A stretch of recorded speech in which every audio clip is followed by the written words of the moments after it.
I need to call my brother. To understand why that envelope I left on the gift table destroyed everything he'd spent months planning, I need to take you back to when I was 8 years old. That's when I first realized I was invisible. It was Emily's 10th birthday party. Our parents rented out the entire community center, hired a magician, ordered a custom 3-tier cake shaped like a castle. 200 people showed up. I remember standing in the corner in my hand-me-down dress watching Emily open present after present, her squeals of delight echoing through the room. My birthday came 2 months later. Mom made cupcakes. Dad was working late. Emily didn't even come downstairs. It was just me and Mom at the kitchen table, and she kept checking her phone the whole time. "Make a wish, sweetie," she said, not looking up. I wished to matter. That wish never came true. Growing up, I learned to read the signs. When Emily made the varsity soccer team freshman year, Dad took off work to attend every single game, drove her to elite training camps 3 states away, paid for private coaching. When I made the debate team junior year and we qualified for nationals, Dad said, "That's nice, honey," and went back to his newspaper. Emily got a new car for her 16th birthday. I got a card with $50 in it. When Emily decided she wanted to study fashion design, our parents remortgaged the house to send her to Parsons in New York. When I got a full scholarship to UC Berkeley for computer science, my mom said, "Well, at least we won't have to pay for that one." I stopped expecting them to show up, to my award ceremonies, to my college graduation, to anything. After college, I moved to San Francisco and threw myself into my career. I worked at a startup that got acquired, then another. Then I started my own company with 2 friends from Berkeley. We built an AI-powered analytics platform for small businesses. I didn't talk to my family much. A text on birthdays, a brief call on Christmas. Emily would occasionally reach out when she needed something. A connection in tech, advice on her website, money. I always said yes to the money part. Not because I wanted to help her, but because I wanted to prove I could. Every time I Venmo'd her another $1,000, it was like saying, "See? I made it without you." She never paid me back. Not once in 6 years. The total was somewhere around $43,000 now. 3 months ago, I was featured on a Forbes 30 Under 30 list. The article talked about how our company had just closed a Series B funding round. $28 million. My face was on the website. My story was out there. Self-made tech founder from Sacramento builds successful AI company. 2 weeks later, Emily called me for the first time in 8 months. "Sarah, oh my God, I saw the Forbes thing. I'm so proud of you." I waited. There was always a second part. "So, I have amazing news. Nathan proposed." Nathan, her boyfriend of 7 months.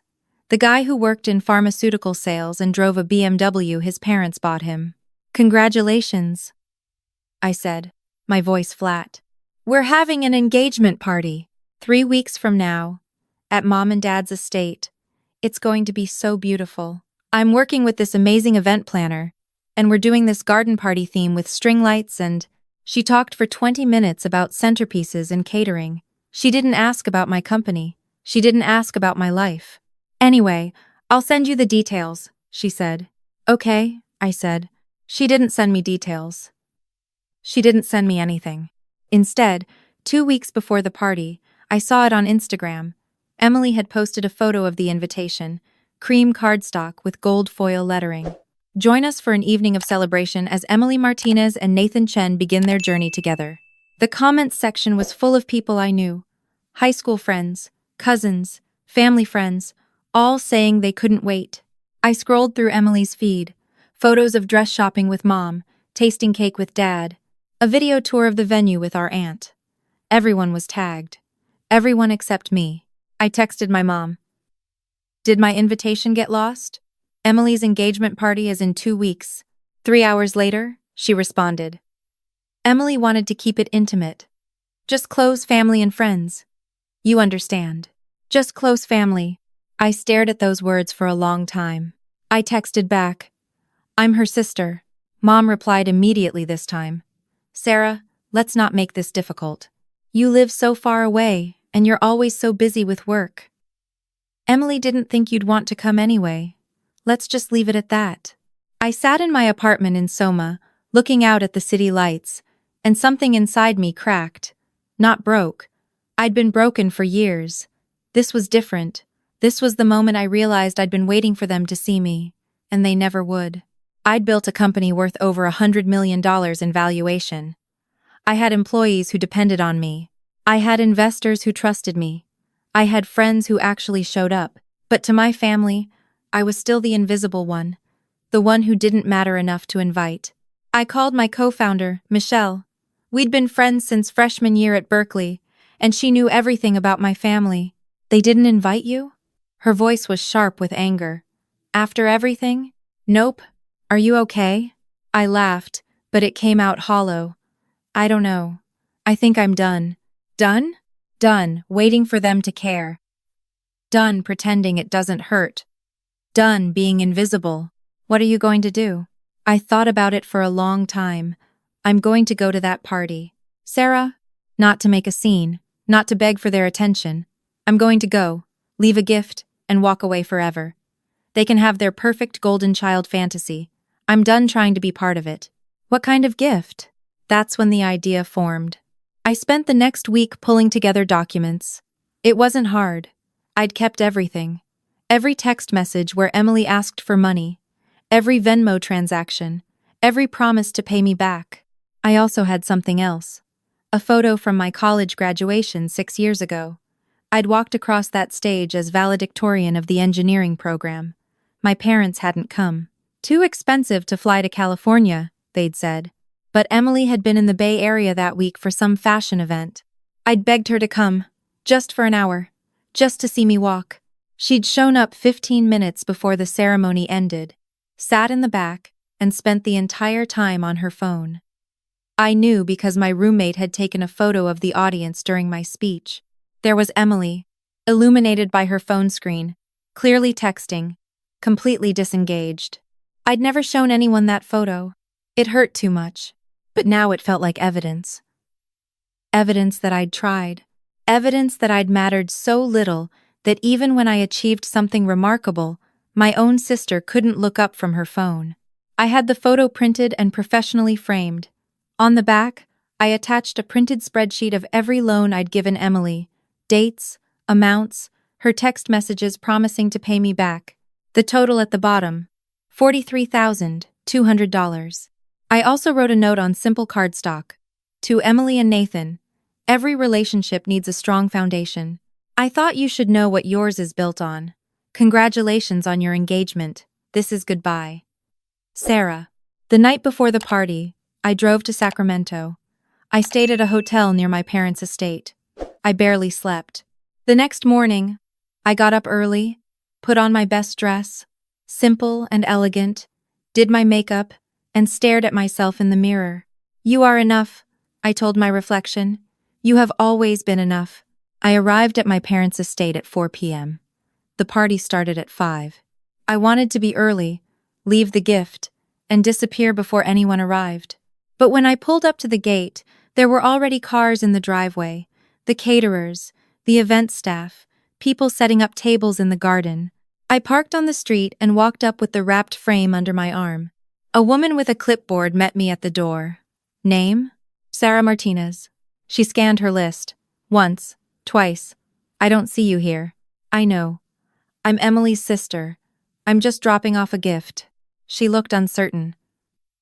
Let me check with Mrs. Martinez. Before I could stop her, she disappeared inside. 30 seconds later, my mother appeared in the doorway. She looked the same. Perfectly styled hair. Expensive casual clothes. That expression she always had when she looked at me. Vague disappointment mixed with confusion, like she couldn't quite figure out what went wrong. Sarah. It wasn't a greeting. It was an accusation. Hi, Mom. I just wanted to drop this off. I held up the frame. You can't be here. Those 5 words. Delivered so casually, like she was telling me I couldn't park in the driveway. I'm not staying. I just want to leave a gift for Emily. Emily doesn't want you here. I thought I made that clear. Something must have shown on my face because she softened slightly.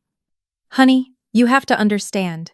This is Emily's day. She's been so stressed planning everything, and she just wants it to be perfect. You showing up would just complicate things. I'm her sister. I know, but you two have never been close. And with Nathan's family coming, and all of Emily's friends, she just wants people here who've been part of her journey, you know? I'd been part of her journey. I'd been funding her journey for 6 years. I'll just leave this, I said quietly. You'll never have to see me again. Mom looked at the frame, then at me. For just a second, I thought I saw something in her eyes. Regret, maybe, or recognition, but then she shook her head. I'll make sure she gets it. You should go, Sarah. Please. I handed her the frame. Our fingers touched briefly. Hers were cold. Goodbye, Mom. I turned and walked back to my car. I didn't cry. I didn't look back. I drove to downtown Sacramento and checked into a different hotel. I ordered room service. I turned off my phone. I tried to feel something. Anger, sadness, anything. Instead, I felt empty, hollow, like I'd finally let go of something I'd been carrying for 27 years. And now I didn't know what to do with my hands. Around 9 p.m., I turned my phone back on. 63 missed calls, 47 text messages, all from my family. The first text was from Emily, sent at 6:30 p.m. What the fuck did you give me? Then, call me right now. Then, you're such a fucking bitch. Then, you ruined everything. My mom, Sarah, we need to talk, call me. My dad, what were you thinking? Even my aunt, honey, what's going on? I scrolled through them all. I didn't respond to any of them. Then I saw a text from a number I didn't recognize. Hi, Sarah. This is Nathan. I got your number from Emily's phone. I'm sorry to bother you, but I need to understand what happened tonight. Could we talk? I stared at that message for a long time. Then I called him. He picked up on the first ring. Sarah? Hi. Thank you for calling. I'm parked outside a Starbucks right now. I left the party about an hour ago. What happened? He took a deep breath. Your mom gave Emily your gift during the party. We were opening presents in front of everyone. Emily seemed excited. She unwrapped it and saw the photo. At first, she just looked confused. Then she turned it over and saw the back. He paused. She went pale, like completely white. She tried to close the frame, but I'd already seen it. So had her best friend standing next to us. Emily tried to laugh it off, said it was just a joke between sisters, but I asked to see it. She refused. We had this weird standoff in front of 50 people. I'm sorry, I said automatically. Don't be. I finally got her to show me in private. We went inside. I read everything. Every text. Every loan. $43,000, Sarah. She never mentioned any of this to me. His voice cracked slightly. We're supposed to be getting married. We're supposed to be building a life together. And she's been lying to me about money for months. When I asked her about it, she said you were exaggerating. That you always do this. Make her look bad because you're jealous. But then I saw the Venmo records. The dates match up. Every time she told me she was treating herself or investing in her brand, it was your money. I didn't say anything. The photo, he continued. That was you graduating? And she was on her phone? Yeah. God. He was quiet for a moment. Sarah, I need to know. Is she always like this? With you? I could have lied. I could have protected her. Instead, I told him the truth. Yes, she's always like this. With me and with money and with taking things for granted. I'm not telling you what to do, Nathan. I don't know you. But you asked, and I owe you honesty. That's who she is. He was silent for so long I thought he'd hung up. Thank you, he finally said. I'm sorry for what they've done to you. Your family, I mean. You deserved better. So do you, I said softly. We hung up. I sat in that hotel room and finally cried. Not because I was sad, because I was free. Over the next week, the calls continued. Emily left voicemails screaming at me. My mom sent long texts about family loyalty and how I'd embarrassed them. My dad tried to be stern and parental, demanding I apologize. I responded to none of them. Instead, I focused on work. We launched a new feature. I did 3 podcast interviews. I met with investors. 2 weeks after the party, my aunt called. Sarah, honey, I just want you to know I understand why you did it. You do? I've watched them treat you like you don't exist for your entire life. I'm ashamed I didn't speak up more. I'm calling because I thought you should know. Nathan broke off the engagement. My stomach dropped. 3 days ago. Apparently, he found out Emily had lied about other things too. Her fashion business that she's always posting about. She told him it was profitable. Turns out she's $60,000 in debt, and her parents have been bailing her out. Aunt Linda, she's devastated. Your parents are furious at you. They're telling everyone you sabotaged her relationship because you're bitter. But honey, you didn't sabotage anything. You just told the truth. If the truth destroyed it, the foundation was already rotten. I closed my eyes. I didn't want this. I know. But maybe Nathan deserved to know who he was marrying. Maybe you did the right thing, even if it was messy. After we hung up, I thought about that. Had I done the right thing? Or had I just been cruel? A month later, I got an email from Nathan. Sarah, I wanted to thank you. I know that sounds strange, but you saved me from making a massive mistake. After we broke up, I found out Emily had opened 2 credit cards in my name without telling me. She'd racked up almost $15,000 in charges. I'm working with a lawyer now to get it sorted out. I'm also in therapy, trying to understand why I ignored so many red flags. Your gift at the party was the wake-up call I needed. I hope you're doing well. You seem like you've built an incredible life for yourself. Don't let them make you feel guilty for that. Best, Nathan. I read that email 5 times. Then I finally blocked my parents' numbers. I blocked Emily. I kept my aunt's number active, but told her I needed space from everyone else. And I moved on. My company kept growing. We hired 12 more people. I started dating someone I met through friends, someone who had no idea who my family was, and loved me for who I'd become, not who I was supposed to be. 6 months after the party, I got a letter in the mail. My mother's handwriting on the envelope. I almost threw it away. Instead, I opened it. Dear Sarah, your father and I have been doing a lot of thinking. We realize we haven't been fair to you. We let Emily's needs overshadow yours, and we're sorry. We'd like to have dinner. Just the 3 of us. No, Emily. We want to understand your life better and try to repair things. Please call us. Love, Mom. I held that letter for a long time. Then I wrote back. Mom and Dad, thank you for your letter. I appreciate the apology, but I need you to understand something. I spent 27 years trying to earn your love, trying to be good enough, trying to matter. I don't need to do that anymore. I've built a life with people who see me, who value me, who show up. Maybe someday we can have that dinner, but not now. Right now, I need to keep building my life without waiting for you to validate it. I hope you can respect that. I hope someday you'll understand why Emily's engagement fell apart. It wasn't because of me. It was because she learned from you that some people matter and some people don't. That's not a foundation for any relationship. I wish you well, Sarah. I never sent it. Instead, I put it in a drawer and went back to work. Because here's what I learned. The best revenge isn't exposing someone. It's not confrontation or drama or public scenes. The best revenge is building a life so full that you don't need them anymore. The best revenge is being genuinely happy without them. The best revenge is realizing they lost you, not the other way around. I'm 32 now. My company is valued at over $200 million. I have a team that feels like family. I have a partner who thinks I hung the moon. I have friends who show up. Sometimes I still think about that engagement party, about the look on my mom's face when I handed her that frame, about Nathan's phone call, about Emily's voicemails, and I feel sad.